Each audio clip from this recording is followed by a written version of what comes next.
dose is required.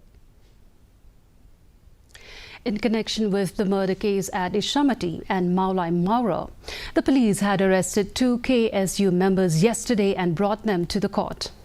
Speaking to the media, KSU General Secretary Donald Thabah said the arrest of the students' body members by the police is not a new phenomenon. Thabah said that the detainment of the members will not deter them from continuing with the activities to safeguard the interest of the Khasi indigenous community. He said that they will take a call if they would approach the Meghla Human Rights Commission on the arrest of the KSU members.